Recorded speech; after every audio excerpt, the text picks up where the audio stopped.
عن جابر بن عبد الله رضي الله تعالى عنه قال قال رسول الله صلى الله عليه وسلم ما أسكر كثيره فقليله حرام। জাবের ইবনে আব্দুল্লাহ রাদিয়াল্লাহু তাআলা আনহু থেকে তিনি বলেন মুহাম্মদ সাল্লাল্লাহু আলাইহি সাল্লাম বলছেন যে ব্যক্তি যে খাদ্য খায় যা নেশাদার দ্রব্য সেটা যদি বেশি পরিমাণ পান করলে মাদকাসক্ত হয়, যা নেশা তাকে আক্রমণ করে, নেশা ধরে, সেই বস্তুর কমও হারাম। অর্থাৎ যা পান করলে খেলে অধিক মাদকতা আসে তার কমও হারাম, যা মুহাম্মদ সাল্লাল্লাহু আলাইহি সাল্লাম বলছেন।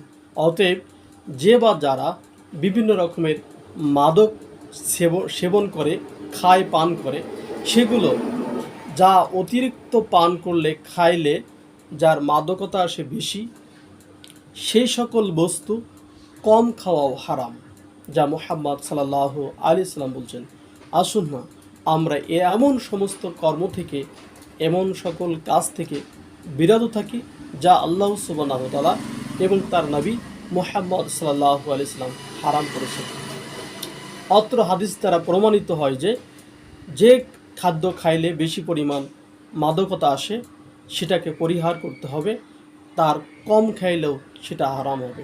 আসুন আল্লাহ সুবহানাহু ওয়া তাআলা আমাদের সবাইকে মুহাম্মদ সাল্লাল্লাহু আলাইহি সাল্লামের কথা অনুযায়ী সকল মাদক দ্রব্য হারাম যা করেছেন সবগুলো পরিহার করি, সঠিক পথ পন্থা অবলম্বন করি।